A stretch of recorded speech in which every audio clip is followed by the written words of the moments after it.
مرحبا بكم أيها الحضور الكريم في هذه الجلسة الأولى من منتدى.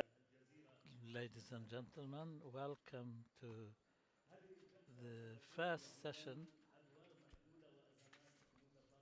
طبعا لها علاقة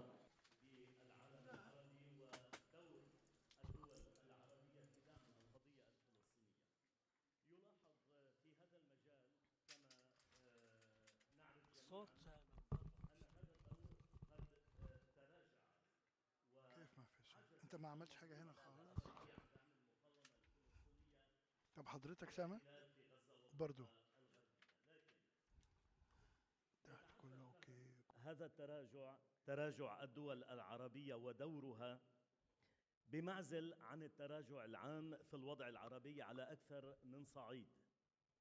البلدان العربية في عمومها تعيش صراعات وحروبا داخلية تهدد وحدتها وهشاشة أمنية واقتصادية. هذه الهشاشة عمقت تبعيتها للخارج وأتاحت المزيد من الفرص for more opportunities for outside intervention.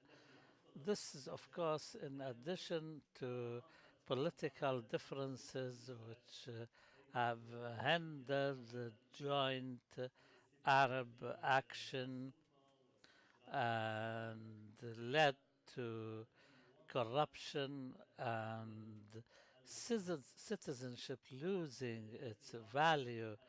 Of course, there are some success stories individually here and there which were achieved by some countries, as at the level of development cannot compensate for the general condition and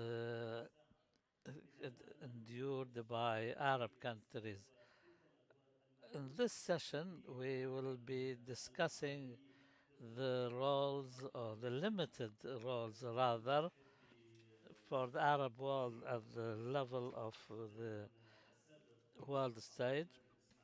With us, we have Dr. Mustafa Uthman Ismail, former Foreign Minister of Sudan, and also Mr. Nasser Yassin from the American University in Beirut, Dr. Ahmed Zandani from the Ahmed bin Muhammad Military Academy, and Dr. Sham Al-Ghannam from Carnegie Mellon University.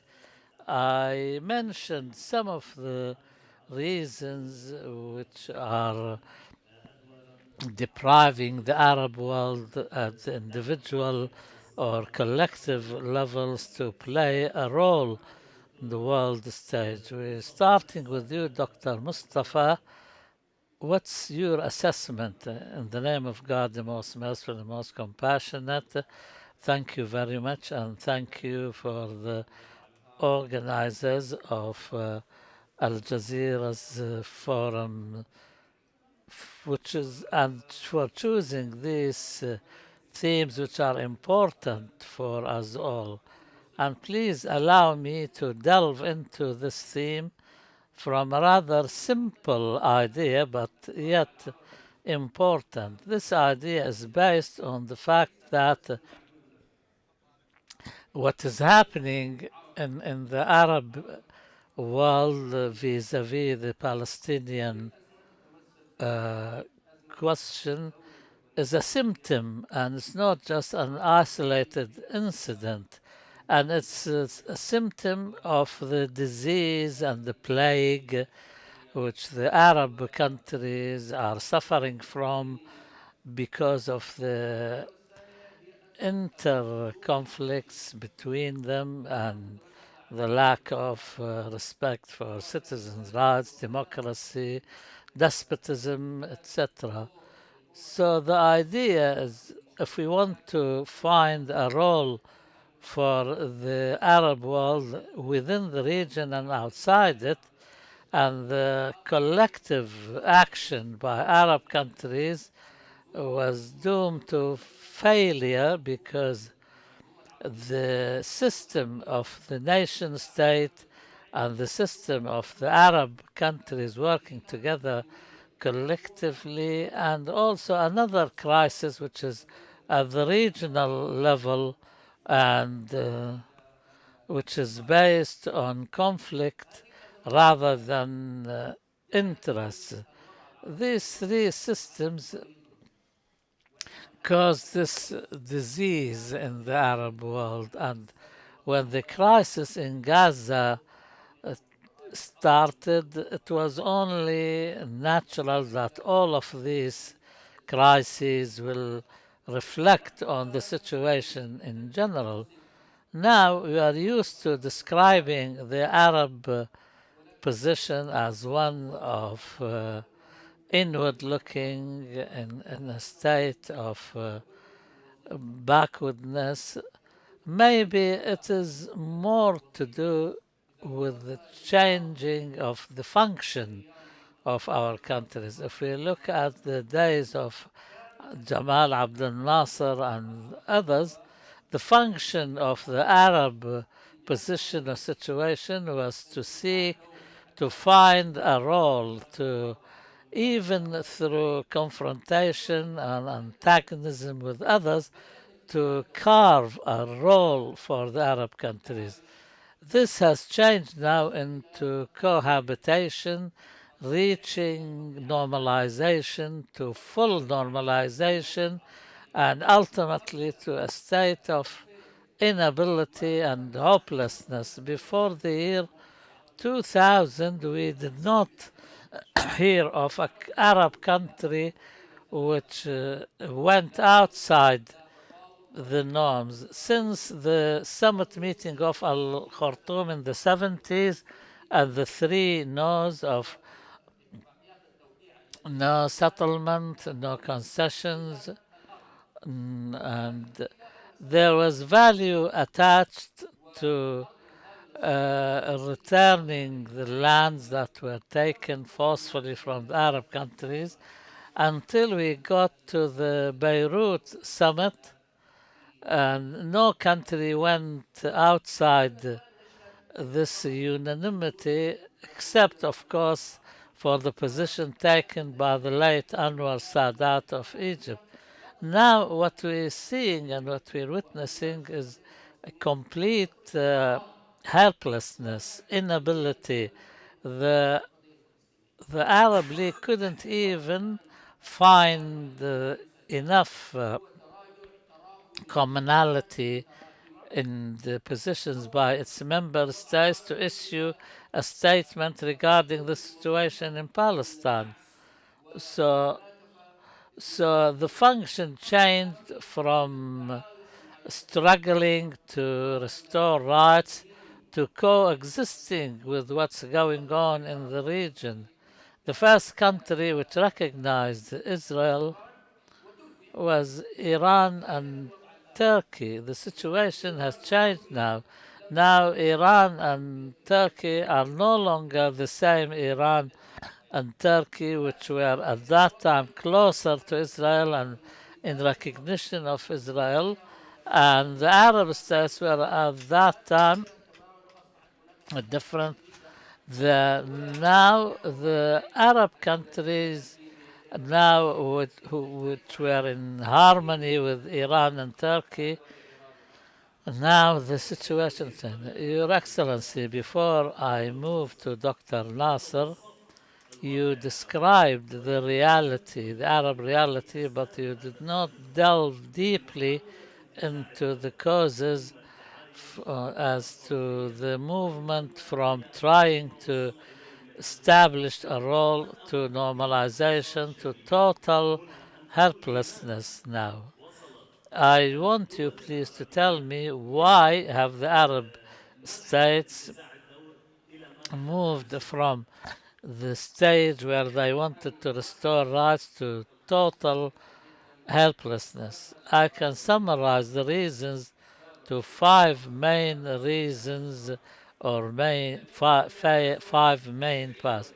First, the crisis of governance and legitimacy within the Arab states, which opened the door for political strife and internal conflict, which made the countries concerned with their own internal affairs rather than focusing on joint Arab causes and the Palestinian cause.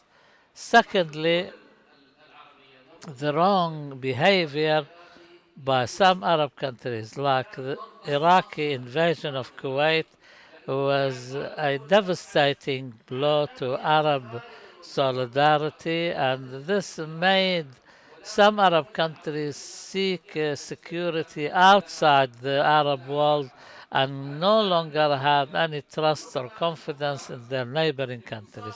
Another point was the fragility in the economies, which lacked integration and encouraged people to restore to conditional financing, debt services, and this has impacted the role they can play vis-à-vis the Palestinian cause. I wish that Arab countries may work together to help each other. Now look at Egypt with its enormous debt problems, and this made countries look inward and be concerned with their internal situation. The fourth element is the unlimited, unconditional support by the West for Israel and the inability of Arab countries to leverage any influence they have. Number five, the regional atmosphere and environment which attracted outside intervention, and this kind of intervention turned our region into an arena for inner fighting. I remember in the Tehran conference last year, which was attended by a number of Arab and Asian countries, and discussed the situation of the region in view of the latest developments. I presented my idea that we have a triangle of Iran, Turkey, and Arab countries, and this region will not see any peace unless the relations between these three countries or three entities are solved. Thank you, Your Excellency. I turn to Dr. Nasser, formerly Minister of the Environment in Lebanon. Maybe the Lebanese situation is somewhat different, but ironically, the fragility of the Lebanese state has allowed some outside partners to support the Palestinian cause, whereas the position of the government itself is similar to other countries. To what extent has this situation allowed the Palestinian resistance, even at some stage, to play a role inside Lebanon?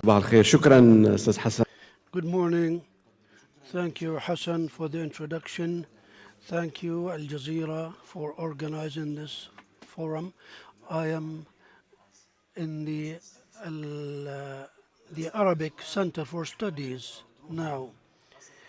So the question here is about the influences over Lebanon because of the regional crises. But I want to speak about geography to answer the question, even if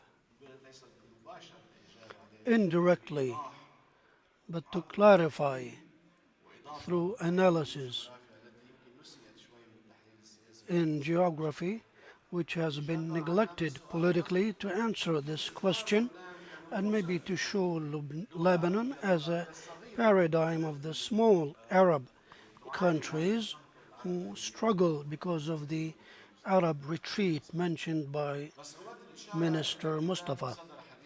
A book issued lately from the Arab Center I don't want to make a commercial for it, but it's a translated book for David Endelman.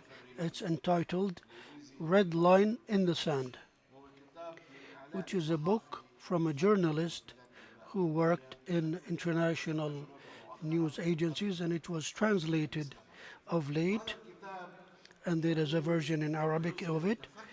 This shows the disintegration of the red lines which were in the world in all geographies, and the establishment of the state countries.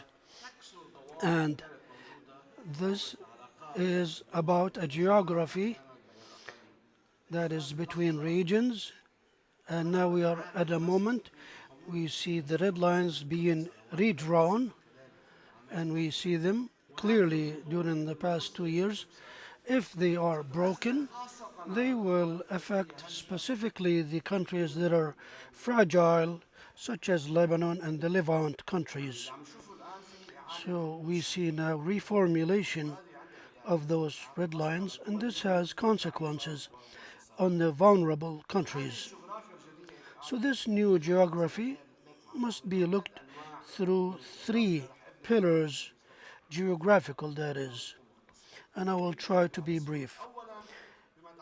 First, regarding Lebanon and some countries in the Levant and other Arab countries, with the reappearance of sectarian and national identities, Lebanon struggles and suffers because of restoring its geography, because it was built in a fragile way.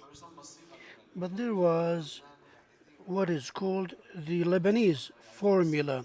Some know it, which is Muslims, Christians, and other sectors agreed to organize the relationship between them after the end of the French colonization and to have accordance between each other. The problem with this formula is that it is shakeable easily. We have seen it in 1958 with the Baghdad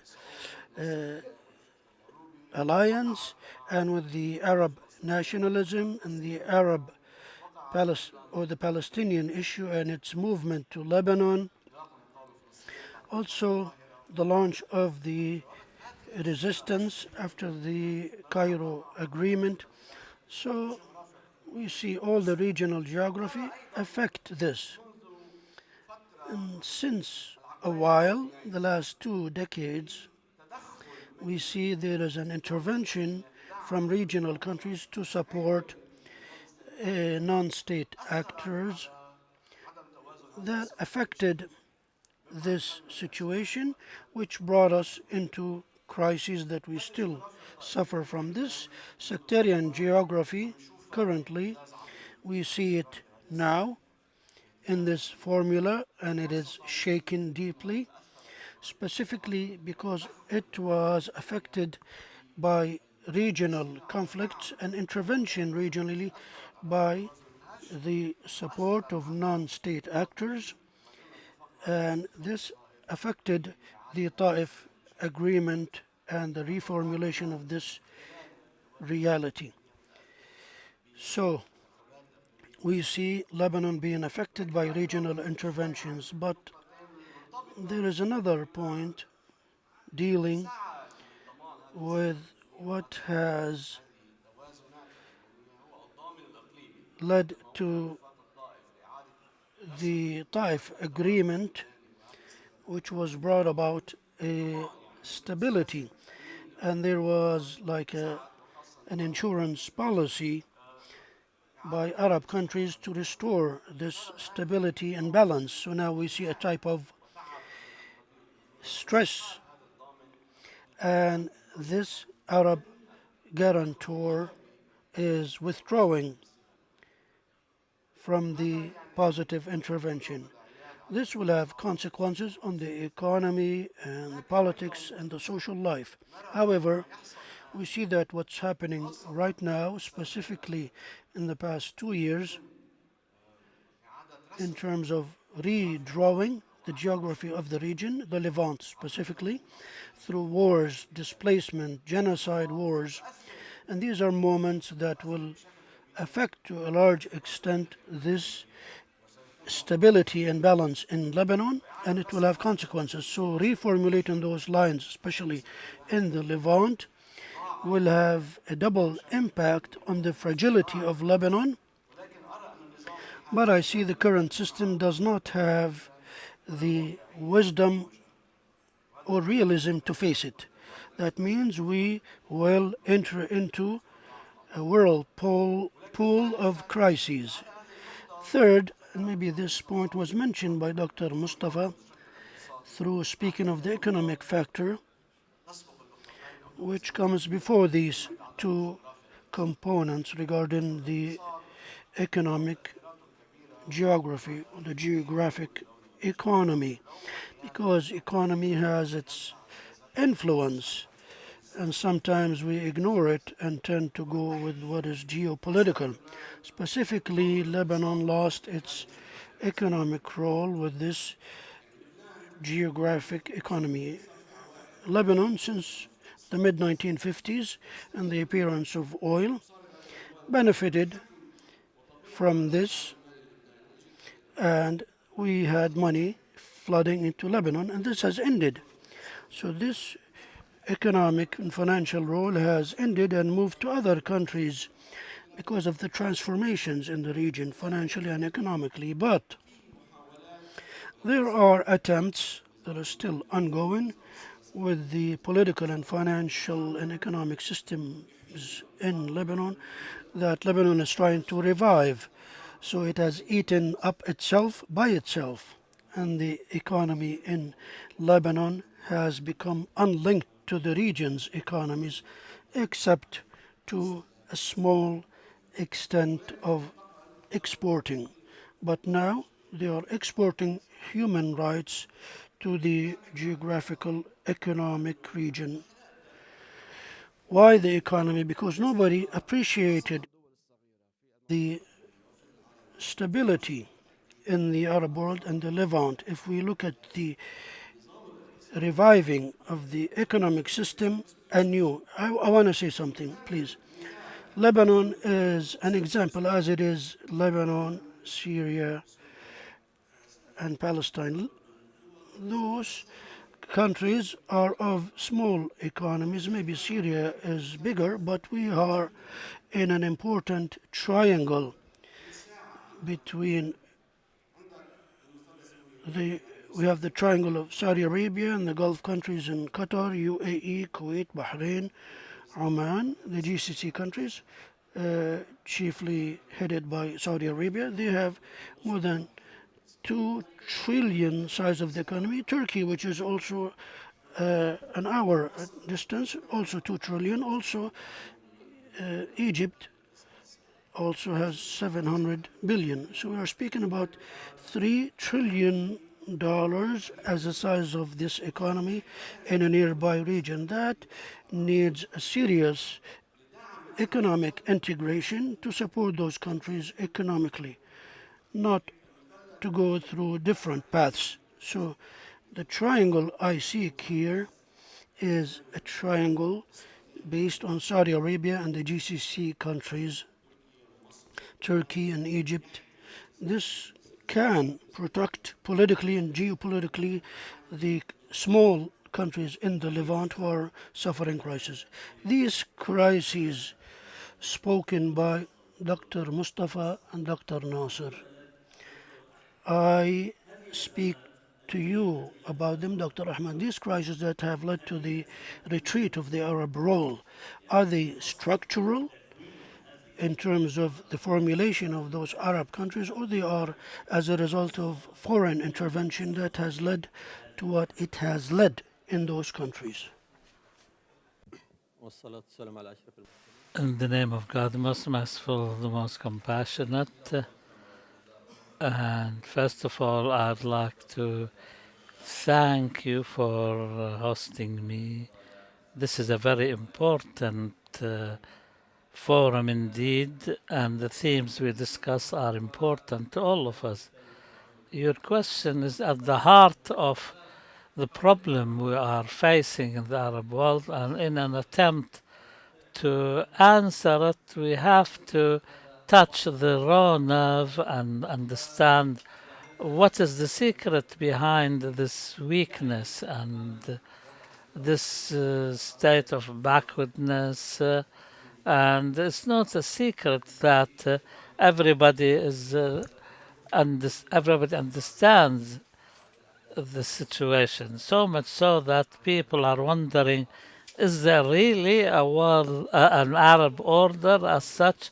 When you look at the world order or the international order, you see there are central states and peripheral states. We know that we are on the margins. This means that we cannot impact what goes on in the world, and our policies are reactive and not proactive.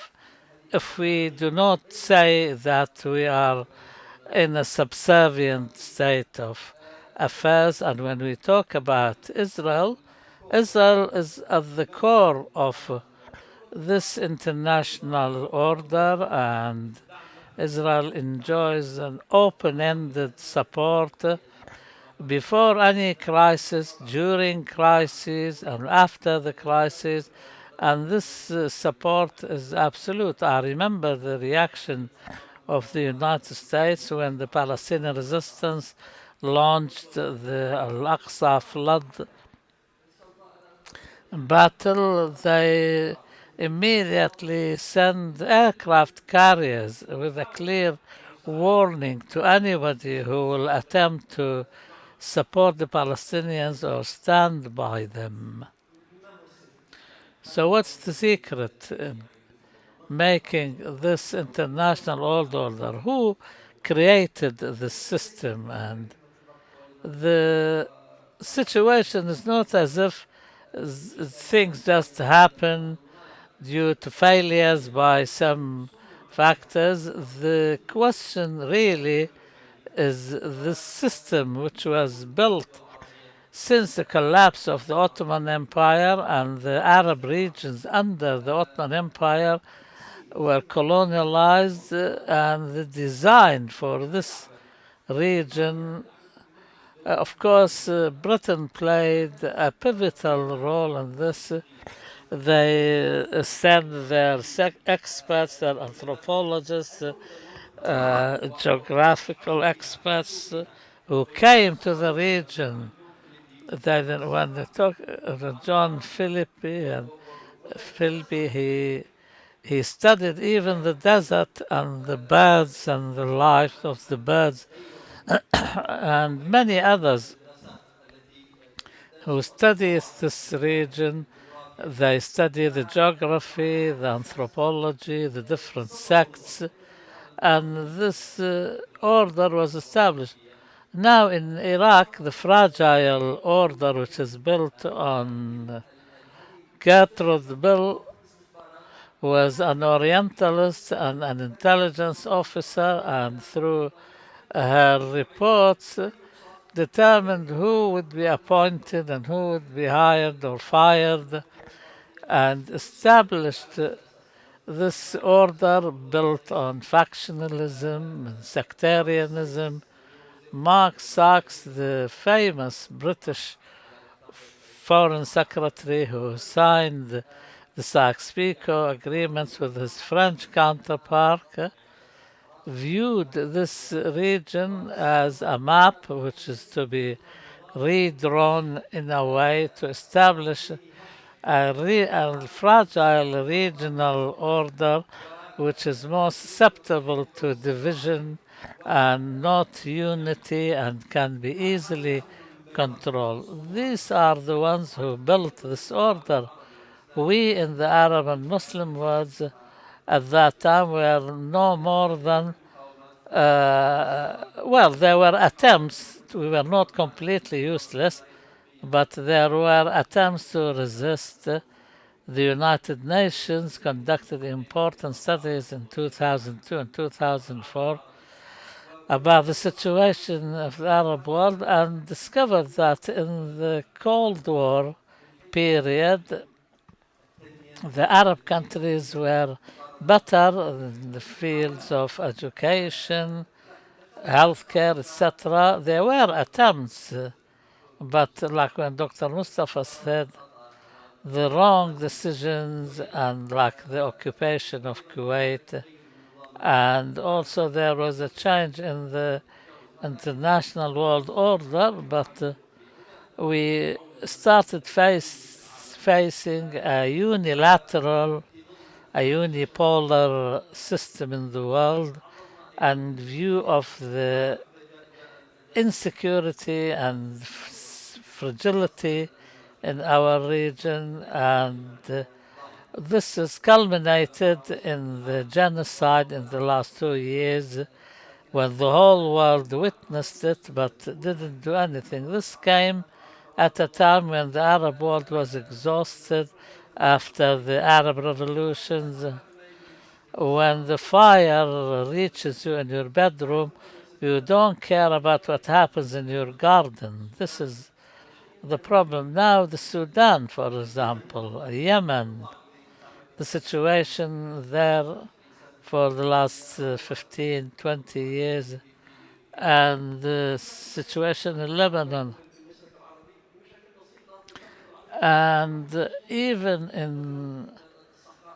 in North Africa, Arab countries, there are problems, but one problem, like the Western Sahara problem, paralyzed the entire region. And many of the problems could have been solved and created a strong bloc. They are close geographically, religiously, ethnically, but because of this problem, they could not find solutions because of the structure of these regimes. And normally, they because of the lack of legitimacy, of course. Dr. Ahmed, it seems that the problem basically is a structural one. Since the independence from colonialism, the Arab countries had inside them the roots of problems which were exacerbated later by crises. And faced with that, we saw competition by Arab countries, competition over the role they play, competition over economic resources. Dr. Ghannam, to what extent is this competition can play a positive role to uh, take under control the reins of the situation, and especially when it comes to the Palestinian cause? Thank you very much. I will try to respond to your question and what His Excellency the Minister has said. I think the competition, the positive one, is good and required, and we should all be keen on it. The problem is there is the wrong side of competition. And this has weakened all Arab countries in general and the Gulf countries in particular. There are opportunities, but to utilize them requires an immediate change. First of all, we must intensify real cooperation and not just symbolic ones, and we should have joint infrastructure, and there should be economic cooperation before any military or political cooperation in the networks of communications. We see in the Yemen the latest intervention by Saudi Arabia in Yemen focuses on this, and this is very important and vital and should not be ignored. All these countries are faced with separatist movements. The other point which I deem important, that the friction points, the hotspots, should be dealt with immediately, and these fires should be extinguished. Somalia, Sudan, the Fertile Crescent in its entirety, Yemen, all of these areas. And what what can be ended with a one phone call is much better than being dealt with a battalion of military force. And of course, we shouldn't have amongst us those who are conspiring with outside powers against us all. Of course, it's normal that nation states compete. These are not charities, but there is the stability of the Arab countries as a whole, which should be respected and taken into consideration. The other thing is the importance of diversifying international cooperations. I'm not talking about cliches, even the partnerships which do not show interest immediately, but that should be there. It's true that the American allies are the most important in the region, and this is apparent to all of us, but even the Gulf countries differ in the way they deal with America. But we also have ties with China, Russia, Africa, and Asia. This gives us a margin of maneuver, and I think there is a concept, and we learn this through the Russian-Ukrainian model. I'm not talking about neutrality similarly to Switzerland, but the principle of the non-alignment is still good, and it's worthy of consideration and can be achievable. But sometimes things cannot be achieved without having power and force in all its forms. The most important thing which we saw is the naked force without any ethics, any morality being apparent. Has Morgenthau,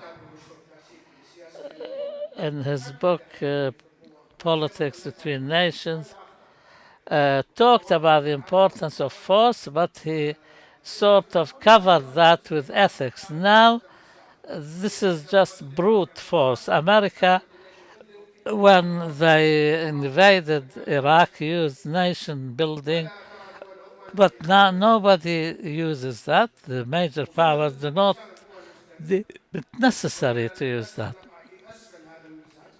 Unfortunately, we are the bottom of the balance of power. The best that we can do is absorb shocks and manage them, and we can also raise the cost for those who cause these crises in a way which can impact the people who cause this kind of crisis. And sometimes this takes us to some unexpected forms of alliances. The Abraham Accords are not an ethical normalization and can never be so, but it's a temporary equation to strike some balance. What we want is sustainable alliances. Now we see a change in the world. There is the hybrid world, the new technology, and Mr. Hassan, you mentioned this. There are some developmental models which is reflected not only in defense but on security, the economy, and so much so that we can now expedite our move towards them. Now the fluidity is huge and the discrepancies are big. Even the major powers which used to conspire against us now have differences between them. Look at Greenland, at Europe and America, the East and West. These are areas we can move into, and this requires seriousness, authenticity, true intentions, and the ability to deal with the status quo. And this is achievable at these difficult times. After all this explanation, thank you, gentlemen. We have a little bit of time. I think we'll ask some questions from the floor to see if you have anyone amongst you who wants to ask a question. Please make your questions brief and pointed to save time. Assalamu alaikum. My greetings to all the panelists. I have one request. Ask people to stand up for a moment of silence in remembrance of Al Jazeera's martyrs and the martyrs for freedom everywhere. صباح الخير. هدى نابلسي. Khudar Nabilsi, a Lebanese lawyer. My question is to Dr. Nasser. Your Excellency, thank you. Allow me to say that you have responded indirectly to the question of Mr. Hassan. Contrary to what you said, you will answer directly. So, do you believe that the quick transformations that are taking place right now, how can we keep the Palestinian cause as a central issue in the international and regional perspective? I want a direct answer. Let's take two more questions and then we will answer.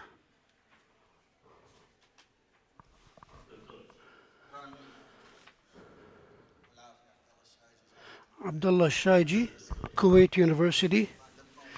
Thank you all, and I thank the panelists.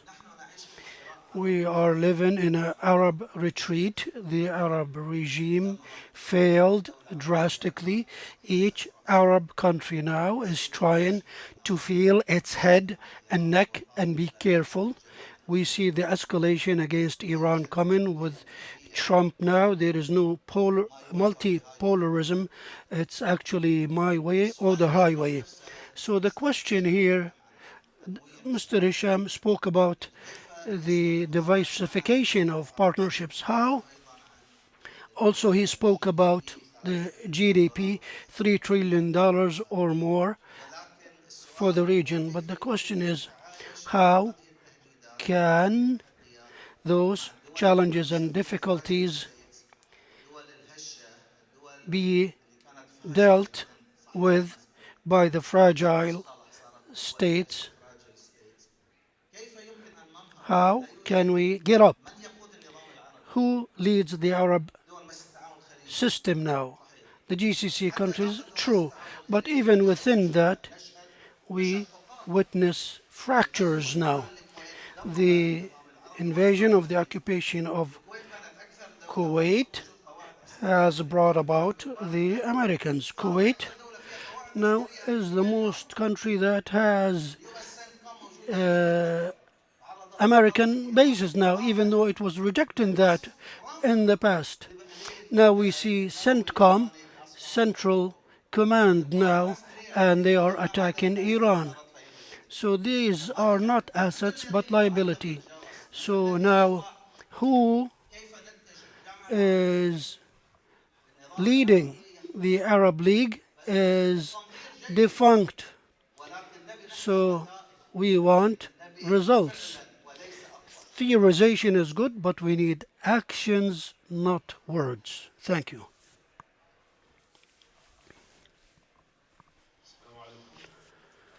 Peace be upon you all. Dr. Samir Abu Ayyash from the Committee of Palestinian Scholars. The question is, the situation we have seen in the genocide war, the Arab countries, were they really so weak that they couldn't take up a bigger role than the one that they have taken? As moderate and as mediocre as it was there a bigger role that could prevent, even to a little extent, the genocide that has taken place in Gaza after the Al-Aqsa flood? Thank you. We start with the answers, and briefly, please. I will break with you some old stories. There is no one Arab system. So this system is on the retreat and does not exist. Let us come out of this dilemma so that we can resolve it. We are still building on emotions that go back to the 60s. So the weakest institution here is the Arab League, with all due respect to my colleagues, if any of them is from it. But the Palestinian cause, because of history and culture and geography, is still central in the Arab world. And I want to have a suggestion here and a recommendation to look at the results of the Arab Index by the Arab Center to show how the Palestinian cause is still central, at least with the peoples. But there is a difference and variations between those countries who are near to Palestine and those who are far. And maybe Dr. Mustafa al-Barghouthi would help me in this.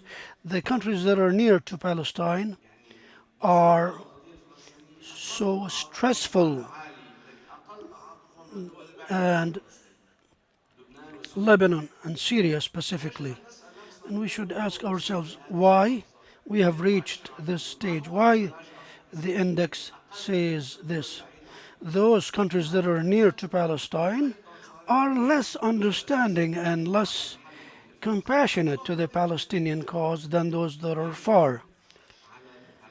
Also, we all, as Arabs and Lebanese, support the Palestinian national program and to support the Palestinians to resolve their problems and to stand by their side due to culture, religion, history, and geography. But they also should take up the responsibility, and we should help them to resolve their issues by themselves.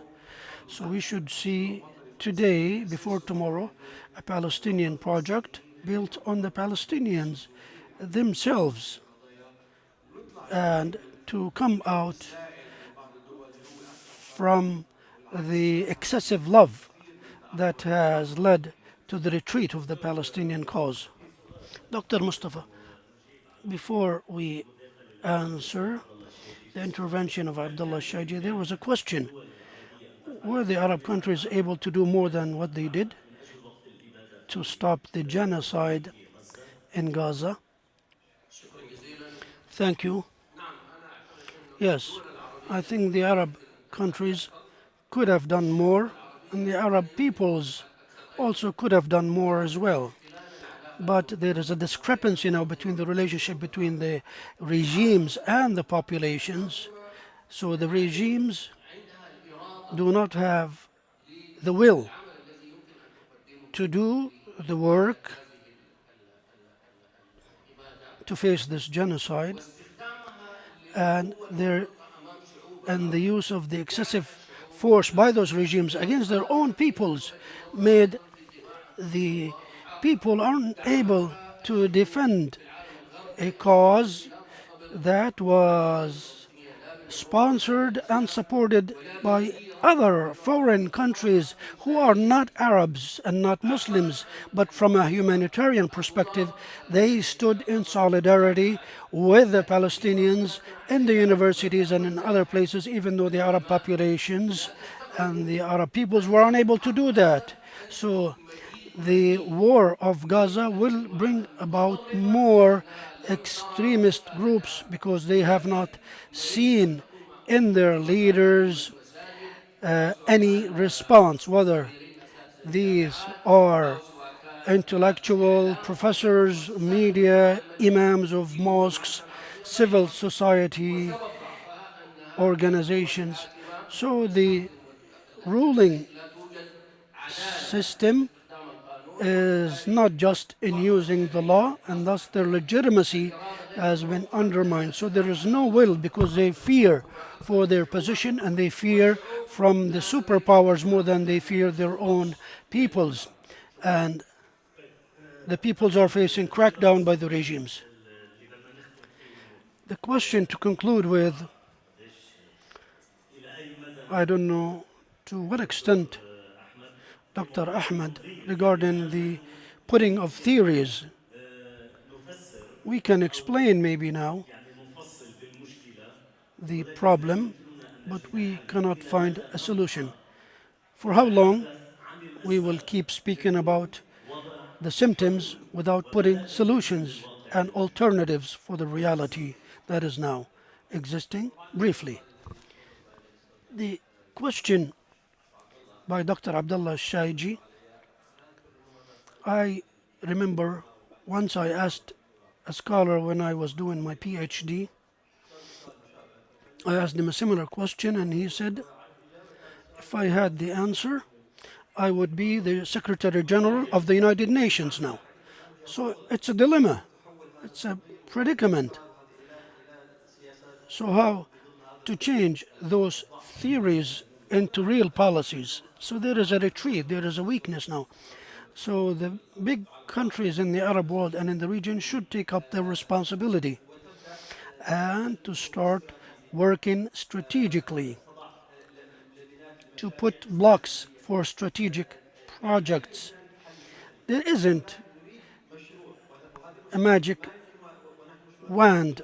There is no magic solution.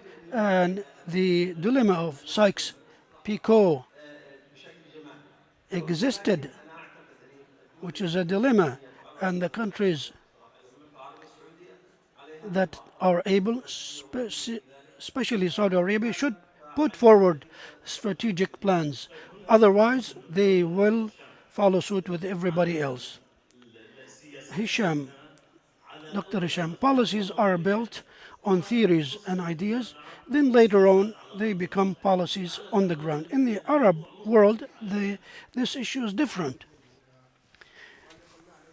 What we said is not out of theorization, but briefly said, I believe there is a diversification of partnerships. Partnerships differ. The Kingdom of Saudi Arabia is different. I give two examples here. When there was a pressure by the United States on the GCC and Saudi Arabia that they should use the financial system to punish Russia, this did not happen till today. Saudi Arabia rejected to use its financial system to besiege Russia because it's unbeneficial, and it has been proven. And in terms of diversification of partnerships in the East or the Orient, specifically China, I have this commercial, even though it's not a commercial. I have a detailed research about the extent of the cooperation of Saudi Arabia with China. It is going up in infrastructure, Huawei, ports, military manufacturing, and this is still ongoing till today. That's what I mean by partnerships. So this is ongoing. It did not change, even though the American voice is higher up on this issue. Maybe we take a question now, the last question. Let's look for the last question. Awatif Abdul Latif, media outlet staff. Can I say that the officials in the Arab world, if not all of them, then most of them, are they absent? We as peoples, we see the meetings, especially on the platform, Dr. Mustafa Uthman, the foreign minister for some certain years, were they not present? There are conspiracies taking place, but most people do not understand what's taking place against them. The whole Arab states with all their regimes, are they unable of what's happening around them? Dr. Mustafa, I agree with Dr. Awatif that the Sudanese crisis, academically when we speak about it, we classify it as the biggest complex and complicated crisis. It is complex in terms of the overlapping of what is inside with what is outside, what is national with what is foreign, and what is regional with what is international.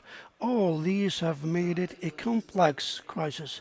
But as when we speak about the Palestinian cause, we say Arab crises have led to having a sick person theory or mentality. There is no effort to form a committee to take care of the Sudanese issue. Why? Because some of those Arab countries taken part in this crisis in Sudan. So the Arab League itself, when we talk about how can we develop the Arab situation, we should also speak about the institutions of the Arab work which are defunct now. So the Sudanese crisis now, undoubtedly, it should be looked at as not a crisis of the Sudanese country, even though it threatens the Sudanese existence. And this is the biggest crisis in modern history in Sudan in terms of its consequences from a humanitarian point of view and politically speaking, and in terms of its complications internally and externally. The Sudanese crisis is not the first in the Arab world, but it is a paradigm. So all that translates the reality in which we live today, which is reflected as undermining of the Arab role in the central issue, which is the Palestinian cause. I wish we could have taken more questions and more deliberations, but our time is up. Thank you all for taking part. Dr. Hisham Al-Ghannam, Dr. Ahmed Al-Zandani, Dr. Nasser Al-Yassin, and Mustafa Uthman Ismail. Thank you all, and we thank the audience. Now we take a break, and then we resume our sessions later on. Thank you. Just to clarify, the martyrs of Al Jazeera, may Allah bless them, and we appreciate this request given by our brother here.